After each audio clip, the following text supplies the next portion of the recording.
লিখিছে গ্ৰাহ আৰু গজেন্দ্ৰৰ সংবাদ। এজন গজেন্দ্ৰ, মই আপোনাক যোৱাকালিয়ে কৈছোঁ যে দৰ্শনখিনিহে কৈছোঁ, কেলে দৰ্শনতো আপোনাক সাধনা কৰিব লাগিব। আপোনাক দৰ্শনটো মানে সাধনা কৰিব লাগিব, কাহিনীটো ল'ৰা ছোৱালীক ক'ব লাগিব, এইটোৱে দুটা কথা কৰিব লাগিব। তাত যুক্তি তৰ্ক বহুত আছে, সেইখিনিলৈ গ'লে আপোনাৰ লাভ নহ'ব। আৰু আপোনাৰ লাভ হ'ব কি লাভ হ'ব?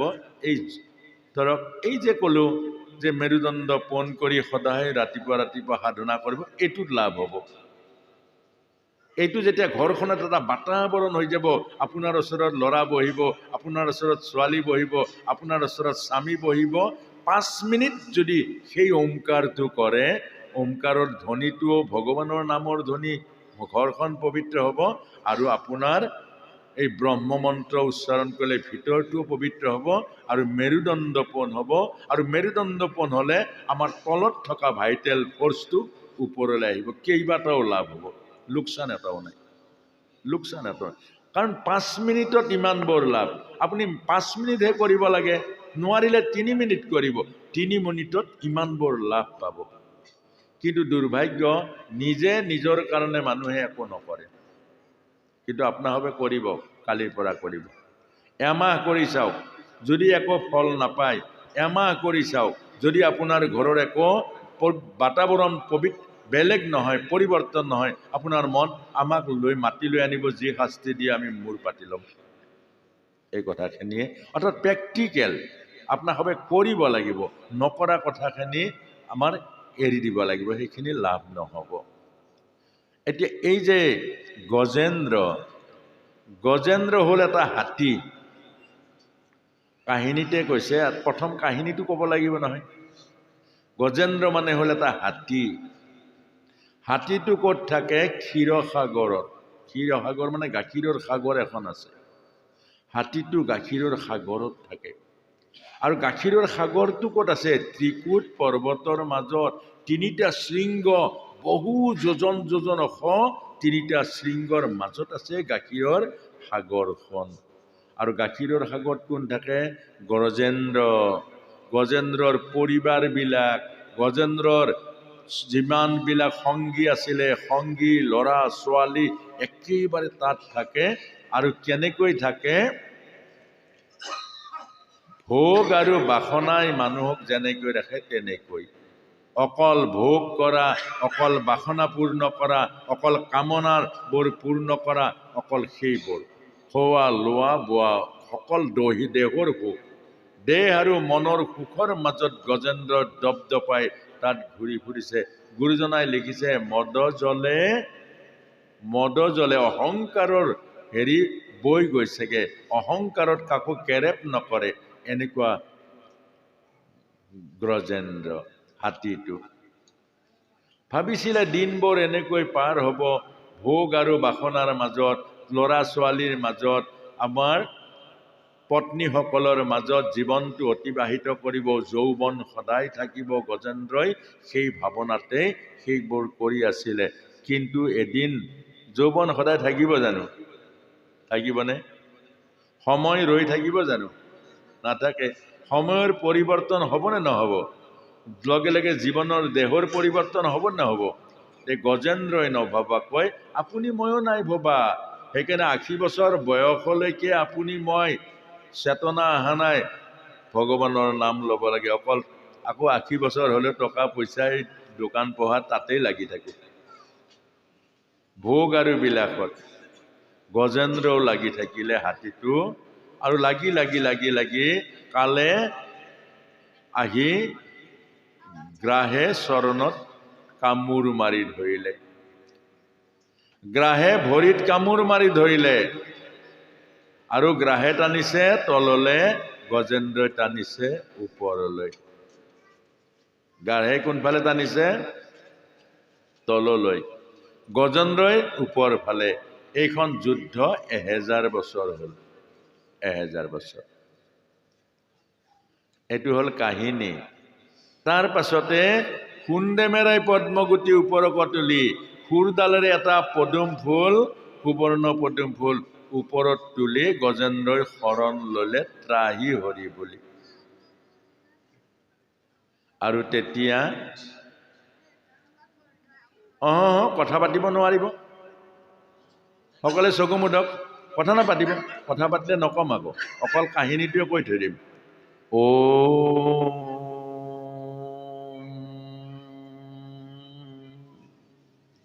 দৰ্শনটো বুজাবৰ কাৰণেহে যত্ন কৰিছোঁ। অকণমান ইফাল সিফাল হ'লে নুবুজে, টান কথা, আৰু টানটোৱে ক'ব লাগিব। এতিয়া এই কিমান দিন যুদ্ধ কৰিলে? 1000 বছৰ। শেষত গৈ খুন্দে মেৰাই পদ্মগুটি ওপৰকত তুলি গজেন্দ্ৰে শৰণ লৈলা ত্ৰাহি হৰি বুলি। আৰু তেতিয়া কি কৰিলে? গৰুণ্ডৰ পিঠিত উঠি ভগৱন্ত পৰম পুৰুষে চক্ৰ, শংখ চক্ৰ গদা পদ্ম লৈ আহি চক্ৰৰ দ্বাৰা গ্ৰাহৰ মুখখন কাটি দিলে। আৰু গ্ৰাহ গ'ল স্বৰ্গলৈ, আৰু গজেন্দ্ৰক তুলি পাৰলৈকে লৈ আনিলে, আৰু গজেন্দ্ৰ হ'ল চতুৰ্ভুজ, বৈকুণ্ঠ পালে। এইটো হ'ল কাহিনী। ধৰিব পাৰিলেনে? এইটো কাহিনী। এতিয়া আমি দৰ্শনটো ক'ব লাগিব। কাহিনীটো শুনিলে কাহিনীৰ পৰা লাভ নহ'ব। এতিয়া লাভ হ'বলৈ হ'লে জীৱনৰ লগত তাৰ সম্পৰ্কটো কি, এই কথাটো ক'ব লাগিব। গজেন্দ্ৰ কোন বাৰু? ইন্দ্ৰদ্যুম্ন ৰজা।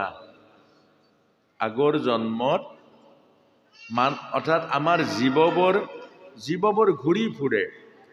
আপোনাক যদি কোনোবাই খাও দিয়ে, পিছৰ জন্মটো আকৌ বেলেগ হ'ব। এনেকুৱা জীৱবোৰ ঘূৰি ফুৰে। এতিয়া গজেন্দ্ৰ আছিলে কোন? ইন্দ্ৰদ্যুম্ন ৰজা। ইন্দ্ৰদ্যুম্ন ৰজা কোন জানেনে বাৰু আপোনালোকে? জগন্নাথ মহাপ্ৰভুৰ যি মন্দিৰ বনাইছিলে, মূৰ্তি কাটিছিলে, এইজন মহান ইন্দ্ৰদ্যুম্ন ৰজা। ইন্দ্ৰদ্যুম্ন ৰজা হাতী কিয় হ'ল? ইন্দ্ৰদ্যুম্ন ৰজা হাতী কিয় হ'ল? অভিশাপত হাতী হ'ল। আপোনালোকক যোৱাকালিও কৈছোঁ, পৰহিও কৈছোঁ, অভিশাপ কেতিয়াও নল'ব কাৰোবাৰ পৰা। কোন অভিশাপে আমাৰ জীৱনটো কোটি কোটি জন্ম ঘূৰাই লৈ ফুৰাব, বৰ কষ্ট দিয়ে। 1 লাখ টকা গ'ল, আপত্তি নাই, আপুনি আকৌ টকা ঘটি ল'ব পাৰিব। আপোনাৰ ঘৰ ভাঙি গ'ল, আপত্তি নাই, আপুনি আকৌ ঘৰ বনাই ল'ব পাৰিব। কিন্তু অভিশাপ যদি কাৰোবাৰ পৰা লয়, জীৱন বহুত তললৈ গুচি যাব, উঠাবলৈ বহুত কষ্ট লাগিব। এতিয়া ইন্দ্ৰদ্যুম্ন ৰজাৰ 10টা জীৱন যুঁজিব লগা হ'ল। 1000 বছৰ মানে 10টা জন্ম নহয় জানো? 10 1000 নহয় জানো? আপোনাক মোক কৈছে যে 10টা জন্ম যুঁজিব লগা হ'ল তাৰ পৰা মুক্ত হ'বলৈ। এতিয়া গজেন্দ্ৰ, ইন্দ্ৰদ্যুম্ন ৰজা হাতী কেনেকৈ হ'ল? এদিন দুৰ্বাসা ঋষি গৈছিলে ইন্দ্ৰদ্যুম্ন ৰজাৰ তালৈ। ইন্দ্ৰদ্যুম্ন ৰজা বহি আছে, এজন অতিথি আহিছে। অতিথিৰ ভগৱান আহিছে আপোনাৰ ঘৰলৈ। আপোনাৰ ঘৰলৈ অতিথি মানে ভগৱান। এই ভগৱান, অতিথি ভগৱান অহাৰ পাছত আপুনি ভ্যাম ধৰি ভগৱানৰ নামত জপ কৰি আছে, কিবা কৰি আছে। সমাধিটো লগা নাই, বহি আছে থম থম মদন গোপাল, আৰু কোনোফালে চোৱা নাই। যে দুৰ্বাসা ঋষি ক'লে, স্থূল বুদ্ধি। স্থূল বুদ্ধি মানে কি? দেহ বুদ্ধি, আত্মাজ্ঞান নাই। অতিথি কি বুজি নাপাওঁ? অতিথি যে ভগৱানৰ ৰূপ নাজানো? গৃহস্থীৰ প্ৰথম ধৰ্ম হ'ল অতিথি সেৱা। অতিথি সেৱা কৰিবলৈ এৰি, অতিথিক স্বাগতম জনাবলৈ এৰি সন্ন্যাসীৰ ধৰ্ম লৈছ, স্থূল বুদ্ধি হৈ যা। স্থূল বুদ্ধি মানে হাতী হৈ যা। হাতীয়ে স্থূল বুদ্ধি মানে হাতীৰ কিমান বল আছে হাতীটোৱে নাজানে। হাতীৰ ভিতৰত কিমান বল আছে হাতীয়ে নাজানে। আৰু যেতিয়া মানুহৰো অভিশাপ লাগে, মানুহৰ ভিতৰত কিমান জ্ঞান বুদ্ধি আছে নাজানে। এইটোৱে হ'ল দেহ বুদ্ধি। স্থূল বুদ্ধি মানে দেহ বুদ্ধি, সূক্ষ্ম বুদ্ধি মানে হ'ল আত্মজ্ঞান বুদ্ধি, আত্মবুদ্ধি। এতিয়া সেইটোৱে হ'ল আমাৰ অভিশাপ। আপোনাক মোক বুজাইছে আপুনি যদি অকল দেহৰ মাজত আবদ্ধ আছে তেতিয়া আপোনাৰ গাত অভিশাপ আছে। আপোনাৰ যদি আত্মজ্ঞান নাই, আপুনি যদি ঈশ্বৰ ভাৱনা কৰিব নোৱাৰে, ঈশ্বৰৰ চৰণ চিনি নাপায়, ঈশ্বৰৰ সাধনা কৰিব নোৱাৰে, ঈশ্বৰৰ প্ৰতি আপোনাৰ ভিতৰত আকৰ্ষণ নাই, তেতিয়াহ'লে মনত ৰাখিব আপোনাৰ ভিতৰত অভিশাপ আছে। এইটোকে আমাক বুজাইছে। আপোনাৰ হবে চাবচোন, কেতিয়াবা মানুহ ভাগৱতলৈ যায়, ভাগৱতলৈ মন নিদিয়ে।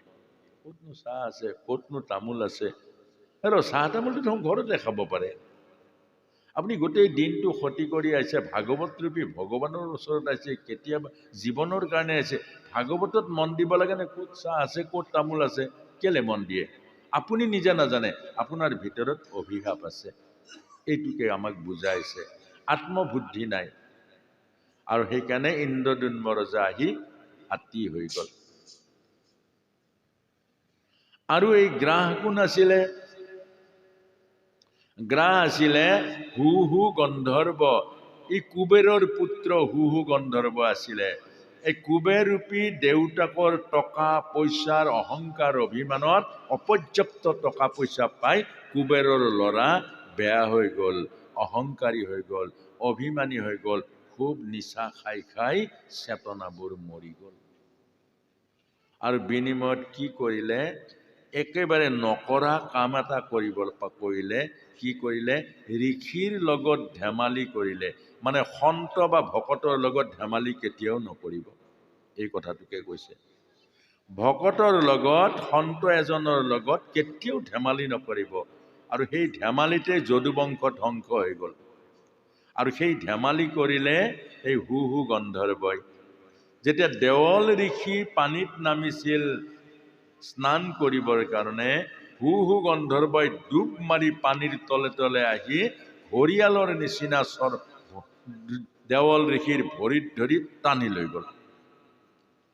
আৰু দেৱল ঋষিটো গম পালে, ত্ৰিকালজ্ঞ ঋষিহে, যে গন্ধৰ্বৰ নিচিনা এটা জন্ম লৈ তই ঘৰিয়ালৰ নিচিনা আচৰণ কৰিব লাগে জানো? আপোনাক হ'ব কৈছো, লাগে জানো? মানুহৰ জন্ম পাই কুকুৰৰ নিচিনা হ'ব লাগে জানো আচৰণ? মানুহৰ জন্ম পাই গৰু ছাগলীৰ নিচিনা আচৰণ হ'ব লাগে জানো? নালাগে। যদি কৰে, যেনেকুৱা আচৰণ কৰে তেনেকুৱাই হৈ যাব। এই কথাটোকে কৈছে, যে তই যি আচৰণ কৰিছ সেইটোকে হৈ যা, ঘৰিয়াল হৈ গ'ল। আপোনাক মোকো কৈছে, আপুনি মই যি আচৰণ কৰোঁ পাছৰ জন্ম সেইটোৱে হৈ যাব। সেইকাৰণে মানুহ হৈ গুৰুজনাই কৈছে দেৱতাৰ আচৰণ কৰক, ওপৰলৈ যাব, দৈবিক গুণ লাভ কৰিব, এদিন দেৱতা হ'ব, ঈশ্বৰৰ কাৰ্যত ঈশ্বৰৰ প্ৰিয় কৰ্মকৰ্তা হ'ব, চাকৰিয়াল হ'ব। আৰু মানুহ হৈ যদি আমি কুকুৰৰ আচৰণ কৰোঁ, মানুহ হৈ যদি ছাগলীৰ আচৰণ কৰোঁ, অৰ্থাৎ দক্ষ ৰজা যেনেকৈ ছাগলী হৈ গ'ল, ছাগলী। সেইকাৰণে আমাক কৈছে, এইটোৱে বুজাইছে, মনত ৰাখিব, কেতিয়াও ধেমালি নকৰিব, কেতিয়াও আপোনাৰ এই কামটো নকৰিব। বহুত ল'ৰা ছোৱালী কৰে, আকৌ নকৰিব, আজিৰ পৰা নকৰিব। অভিশাপটো বৰ ভয়ানক। ল'ৰা ছোৱালীক সেইটো নিশিকাব। আমাৰ আই মাতৃসকলে ল'ৰা ছোৱালীক সেই কথাটো নিশিকায়। শুন, কাৰো পৰা সাও নলবি দেই। সাও লোৱাটো বহুত ভয়ানক অপৰাধ। সাও ল'লে, কাৰোবাৰ যদি সাও লাগে, গোটেই জীৱনটো নষ্ট হ'ব। অভিশাপটো বৰ সাংঘাতিক ভয়ানক, এইটো বুজাব। তেতিয়াহে ল'ৰা ছোৱালীবিলাকে ভয় কৰিব, জ্যেষ্ঠজনক সন্মান কৰিব, পাপলৈ ভয় কৰিব, তেতিয়াহে জীৱনলৈ ভয় কৰিব, জীৱন সজাগ কৰি ৰাখিব। এইবোৰ বুজাব। আৰু সেইকাৰণে এইবোৰ গীতা ভাগৱত আহিছে, এইবোৰ জ্ঞান দিবলৈ। আৰু সেইকাৰণে দেৱল ঋষিৰ সেই কথাত ধেমালি কৰাৰ কাৰণে গ্ৰাহ হ'ল। এতিয়া আমি আহিছোঁ ত্ৰিকুট পৰ্বত মানে কি? ত্ৰিকুট পৰ্বত হ'ল 17তম 3 গুণ। আমাৰ ভিতৰত সত্বগুণ, ৰজগুণ, তমগুণ 3 গুণ। আমাক তাকে এটা প্ৰতীকাত্মকভাৱে কৈছে ত্ৰিকুট পৰ্বত।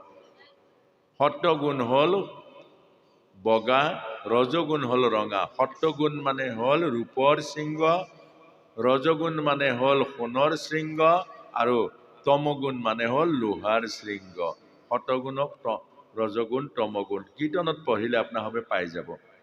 এতিয়া এই দৰ্শনটো নাপায়, দৰ্শনটো পঢ়িবলৈ বহুত বেদ বেদান্ত ব্ৰহ্মসূত্ৰ এইবোৰ চব পঢ়িব লাগিব, নহ'লে সেইকাৰণে এজন বক্তাই ৭-৮ লাখ টকাৰ কিতাপ পঢ়িব লাগে।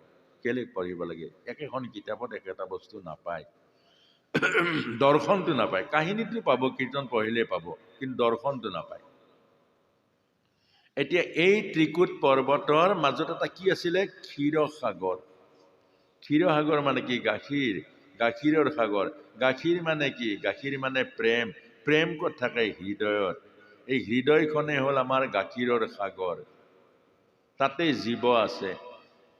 গাখীৰৰ সাগৰ মানে প্ৰেমৰ সাগৰ। প্ৰেমৰ সাগৰত কোন আছে? জীৱ আছে। জীৱ প্ৰেমী হ'ব লাগে নে অহংকাৰী হ'ব লাগে? কওক এতিয়া। প্ৰেমী নহয়, অহংকাৰী কেলে জীৱ? প্ৰেমৰ সাগৰত থকা জীৱ প্ৰেমী হ'ব লাগে নে নালাগে? অহংকাৰী কেলে হয়? গজেন্দ্ৰ ইমান অহংকাৰী কেলে হ'ল? গজেন্দ্ৰই ইমান আধ্যাত্মিক সাধনাৰ থাকিব লাগিছিলে কিয়? অকল কামনা বাসনা পূৰণৰ কাৰণে তিৰোতাসকলক লগত লৈ, পতি পত্নীক লগত লৈ এইবোৰ অকল ভোগ আৰু বাসনাত মত্ত হ'ল। যোগ কিয় নকৰিলে? ঈশ্বৰৰ সেৱা কিয় নকৰিলে? এইকাৰণে নকৰিলে, যেতিয়াই জীৱৰ ওপৰত সাও থাকে, অভিশাপ থাকে, বদদুৱা থাকে, তেতিয়াই জীৱই আত্মজ্ঞান বিস্মৃত হয়, কি কৰিব লাগে কি কৰিব নালাগে বুজি নোপোৱা হয়, আৰু সেই জীৱই ভোগ আৰু কাম বাসনাত বন্দী হয়। ইয়াকে কৈছে অভিশপ্ত জীৱন।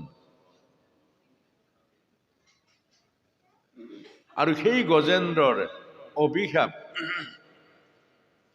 আপোনালোকে, প্ৰভু এইফালে চাওক, অকণমান আগলৈ আহক, এইফালে মূৰ কৰক, আগলৈ আহক, আগলৈ ঘূৰাই, আগলৈ আহক, আগলৈ আহি এইফালে মুখ কৰক, এইফালে মুখ, ডিঙি বিষাব নহ'লে। আগলৈ আহক, একো নাই, এইখিনি খালী জেগাহে। খুটাটোৰ পৰা ওলাই আহক, দেখা নাপালে আপুনি হবে ঘূৰি ঘূৰি চাই আছে। অঁ হ'ব, একো নাই। অঁ হ'ব, ধুনীয়া। অঁ একো নাই, এইখিনি খালী জেগা, একো নাই। হ'ব, পৰিৱেশটো নষ্ট নকৰিব, আস্তে আস্তে আহক। অঁ হ'ব, ধুনীয়া হ'ল। এই খুটাটোৱে আমনি কৰিছে, অকণমান আগলৈ গুচি আহক।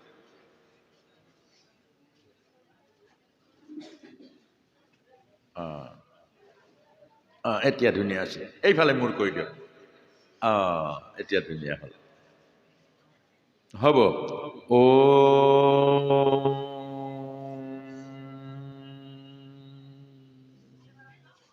এতিয়া কিমান যুঁজিছে তাৰ পৰা ওলাবলৈ? 10টা জন্ম আপোনাৰ মোৰ মাজেৰে। এতিয়া ইন্দ্ৰদুম্ন ৰজা মহাভক্ত আছিলে, তেতিয়া বুজি পালে কিমান যুঁজিব, আৰু যুঁজতে শেষত গ্ৰাহৰ বল বাঢ়ি যায়। অৰ্থাৎ আপোনাৰ মোৰ বয়স হ'লে, মনত ৰাখিব, এতিয়াহে দপদপাই আছো, যৌৱন আছে কাৰণেহে দপদপাই আছো। বেমাৰবিলাকে ভিতৰত কিন্তু বীজ ৰূপে আছে। আমি কৰা অপকৰ্মবোৰৰ যিবোৰ বেমাৰ, বীজ আমাৰ ভিতৰত আছে। যৌৱনৰ কাৰণে দপদপাই আছ, এদিন তই বুজিবি। তই কৰা বেয়া কামটো এতিয়া তই কৈ আছ কি কৰিব মোক, এদিন তোৰ সময় আহিব, কি কৰিম চাই লবি। মাটি কাহে কুমাৰ কি क्या रूंधो तुम मुझे, ऐसा एक दिन आएगे मैं तो रूंधू की तुझसे। মাটিয়ে কুমাৰক কৈ আছে, তই মোক কিমান গছকিবি, গছকি থাক, এদিন এনেকুৱা দিন আহিব তোক মই গছকিম। এই কথাটো সেইকাৰণে গ্ৰাহক সেই মায়াই, অৰ্থাৎ পানী মানে হ'ল মায়া, সংসাৰখনৰ মায়া। আপুনি মই যিমান অভিমানী হওঁ, অহংকাৰী হওঁ, যৌৱনৰ কাৰণে, ধনৰ কাৰণে, শৰীৰৰ শক্তিৰ, ইন্দ্ৰিয়ৰ তাৰণা কামনা বাসনাত, এইবোৰ এদিন আমি তাৰ কষ্ট ভোগ কৰিব লাগিব। সেইকাৰণে শেষত গৈ গজেন্দ্ৰক ধৰিলে গ্ৰাহে। গ্ৰাহ মানে হ'ল সংসাৰৰ মায়া। আৰু সেই যেতিয়া গ্ৰাহে ধৰিলে, টনাটনিৰ যুদ্ধ। কিন্তু গজেন্দ্ৰই বুজি পালে 1000 বছৰৰ পাছত, মানে 10টা জন্মৰ পাছত, আপুনি মই বা কেতিয়া বুজি পাওঁ? এতিয়া সেই কথাটোকেই ডাঙৰ কথা কৈছে যে ইন্দ্ৰদুম্ন ৰজা মহাভাগৱত আছিলে অন্ততঃ 1000 বছৰ পাছত বুজি পালে। আপুনি মই কিমান লাগিব তাৰ কি হিচাপ আছে? আৰু সেইকাৰণে সুন্দে মেৰাই পদ্মকুটি, সুৰ মানে হ'ল ভাৱ। আমাৰ ভাৱেৰেহে ভক্তি কৰে নকৰে? বহুতে তামোল পাণটো, ইয়াত মই তামোল পাণ দিয়া দেখিছো কিন্তু টোপোলা দিয়া মই দেখা নাই। ইয়াত তামোল পাণটো দিবও নাজানে। আপোনালোকক এই কথাটোও কৈছো, আমাৰ তাত কোনোবাই গৈ সেৱাটো জনাইছে বাৰু 2-4 গৰাকীয়ে বা 2-4 জনে। তামোল পাণটো মানে এই দোকানী দিয়াৰ নিচিনাকে দিছে। সেইটো তামোল পাণ দিলে ভক্তি নহয়, সেইটো তামোল পাণ নকয়, সেইটো টোপোলা কয়। জীয়েকৰ ঘৰলৈ মাকে যেনেকৈ টোপোলা বান্ধে, এজন ভক্তই ভগৱানলৈ টোপোলা বান্ধে। এই টোপোলাটো জানিব লাগিব, তেতিয়া তাত ভকতি থাকিব। তামোল পাণ দিলে আৰু তামোল পাণ আৰু পইচা দিলে ভকতি নহয়। সেই জানিব লাগিব। এইখিনি আপোনালোকে গুৰু ঘৰত গৈ শিকিছে নাই মই নাজানো, কিন্তু কাৰো নাই হোৱা। মোৰ তাত বেছি যোৱা নাই, যি 4-5 জনী গৈছে দেখিছো, কাৰো নাই হোৱা। এইটো শিকি ল'ব। ভকতি তামোল পাণযোৰা আৰু পইচাটো নহয়, তাত ভকতিৰ টোপোলা এইটো। আৰু সেই টোপোলা অৰ্থাৎ সেৱা খালী হাতে কৰিলে একো আশীৰ্বাদ নাপায়, খালী হ'লে খালীয়ে হ'ব। অৰ্থাৎ গুৰু আৰু নামঘৰ বা ভগৱানৰ স্থান খালী হাতে সেৱা কৰিব নেপায়। কেলে? ৰিক্ত হাতত একো নাপায়। সেইকাৰণে আমাক গুৰুজনাই কৈছে এটা টোপোলা আগ কৰিবা। আৰু টোপোলা মানে হ'ল এই তামোল পাণ পইচা আৰু ঢাকনি, সেইটো হ'ল টোপোলা। তত্ত্বটো জানিব লাগিব। গতিকে তামোল আৰু পাণ নহয়, এইটো অৰ্চা অৰিহণাৰ টোপোলা। আৰু তেতিয়াহে প্ৰভুৰ চৰণত লাগিব। সেইকাৰণে সুন্দে মেৰাই পদ্মকুটি, সুৰডাল হ'ল ভাৱ। এই ভাৱৰূপী সুৰডালতে সুবৰ্ণ পদ্ম হ'ল ভক্তিৰ পদুম। আৰু সেই পদুম কিয় ক'লে? ভক্তি হ'ল বোকাত জন্ম হয়, বোকা নালাগে, পানীত জন্ম হয়, পানীৰ লগত সম্পৰ্ক নাই, এয়াই হ'ল ভক্তি। আৰু সেই সুন্দে মেৰাই পদ্মকুটি ওপৰ কটলি গজেন্দ্ৰে শৰণ ল'লে। শৰণ মানে কি? হে প্ৰভু, মই যুঁজি হাৰিয়ান হৈ গ'লো, মোৰ ভুল হ'ল প্ৰভু, মোৰ একো নাই, চব তোমাৰহে শক্তি প্ৰভু। মই এনেই মই মায়াৰ মাজত বন্দী হৈ প্ৰভু, মই পগলাৰ নিচিনা অকল যুদ্ধ কৰিছো, যে মোৰ যে ক্ষমতা নাই মই জনা নাছিলো প্ৰভু, মোৰ একো নাই, সৰ্বস্ব তোমাৰ। এয়া হ'ল শৰণ। মোৰ প্ৰভু একো নাই, সৰ্বস্ব তোমাৰ, মোৰ জীৱনটো তোমাৰ। লগে লগে ভগৱন্তই আহি সুৰডালত ধৰি গজেন্দ্ৰক পাৰত তুলিলে। গ্ৰাহক সুদৰ্শন চক্ৰৰে মুখখন কাটি দিলে। গ্ৰাহ আহিছিল স্বৰ্গৰ পৰা, গ্ৰাহ গ'ল স্বৰ্গলৈ, আৰু গজেন্দ্ৰ মুক্তি পালে। অৰ্থাৎ চতুৰ্ভুজ হ'ল। চতুৰ্ভুজ মানে হ'ল শুদ্ধ জীৱাত্মা ওলাই গ'ল আৰু ভগৱন্তৰ পৰম ধাম বৈকুণ্ঠ পালে। এই কাহিনীটোৱে আপোনাক মোক কৈছে। আমি অহংকাৰৰ অভিমান যে হৈ থাকো, কেলে? এইটো সাও আছে আমাৰ অভিশাপ। নহ'লে শুদ্ধ জীৱ কেতিয়াও অহংকাৰী হ'ব নোৱাৰে। অমৃতৰ সন্তান অমৃতে হ'ব, সি বিষ কিয় হ'ব? আপুনি মই প্ৰত্যেকে অমৃতৰ সন্তান, ভগৱানৰ সন্তান।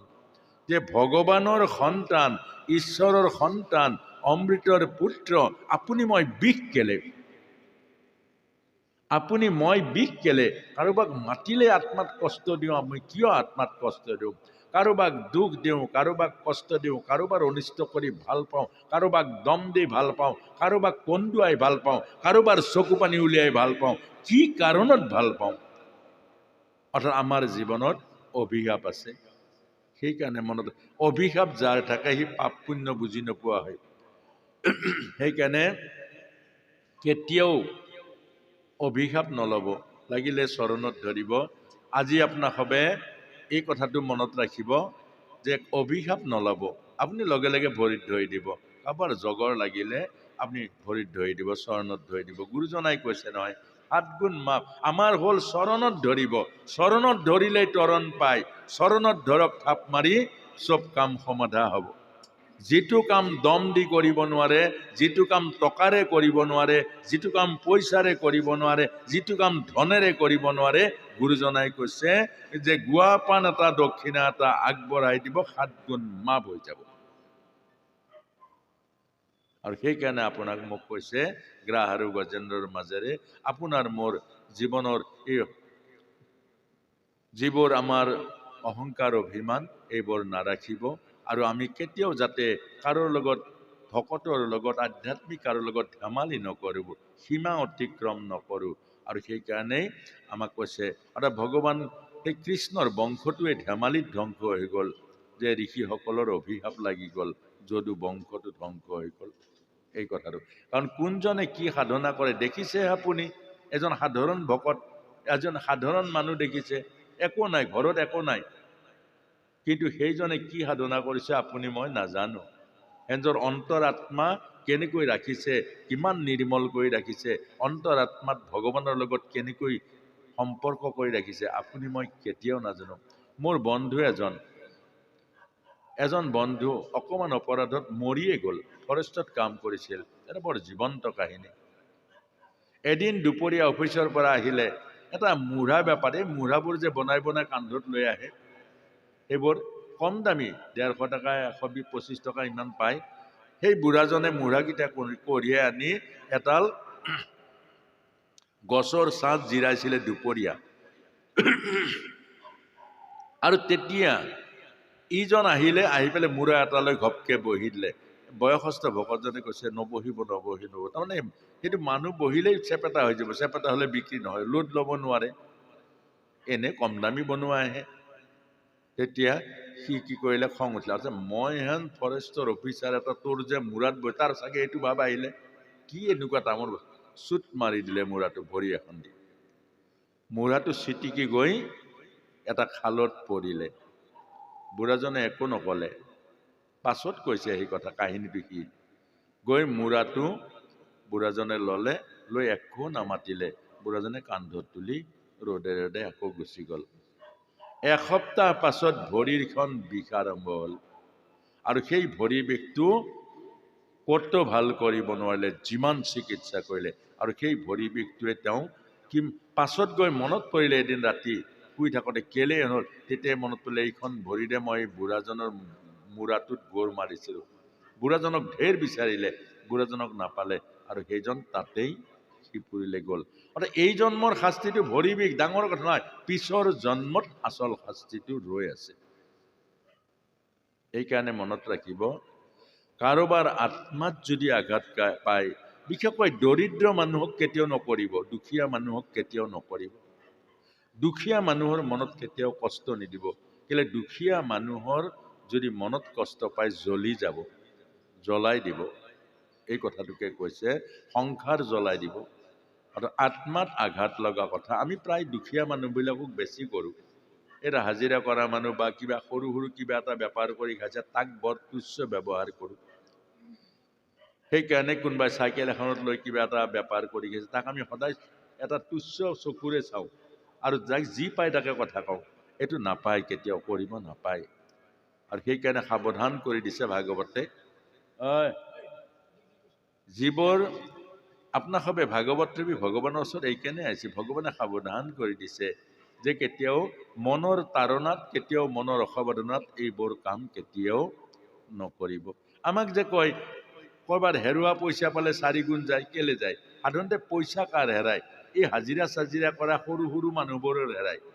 তেওঁলোক বৰ অসতৰ্ক যে 500 টকা দিনটো হাজিৰা কৰি আনিলে, 500 টকা দিলে বাটত পেলালে, ঘৰত চাগে ঘৈণীয়েকে ৰৈ আছে, চাউল আনিব, ভাত খাম। ল'ৰা ছোৱালী চাগে ৰৈ আছে, দেউতা আহিব কিবা এটা আনিব। আৰু সেই পইচাটো বাটত হেৰালে, আৰু ঘৰত যোৱাৰ লগে লগে ঘৰখন কি হ'ব পাৰে এবাৰ কল্পনা কৰক। ল'ৰা ছোৱালী কান্দিব, ল'ৰা ছোৱালীয়ে ঠেয়া ধৰিব, বস্তুটো কেলে নানিলে, ঘৈণীয়েকে ক'ব এতিয়া চাউল নাই, কি বনাওঁ? আৰু এই মানুহজন কেনে হ'ব? গোটেই পৰিয়ালটোৰ আত্মা। আৰু সেই পইচাটো আপুনি যদি মাছ নি বা কিবা এটা নি খায়, গোটেই পইচাটো তাৰ বুকুৰ মাজত, চকুৰ আগত জিলিকি থাকিব নহয় পইচাটো। আৰু সেইটো যে আপুনি যি খায়, আপোনাৰ বহুত ভয়ানক বেমাৰ হৈ যাব।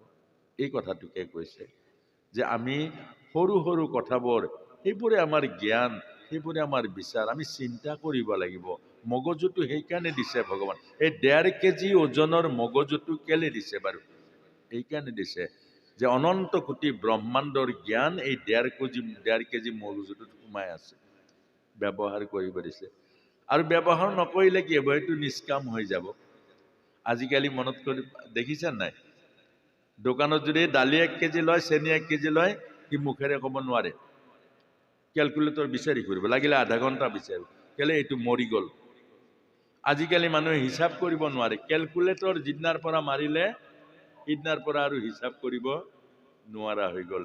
সেইকাৰণে আমাৰ ভিতৰত থকা যিবিলাক আমাৰ শক্তি আছে, ব্যৱহাৰ নকৰিলে চব শুকাই যাব, এইবিলাক নিষ্কৰ্মা হৈ যাব।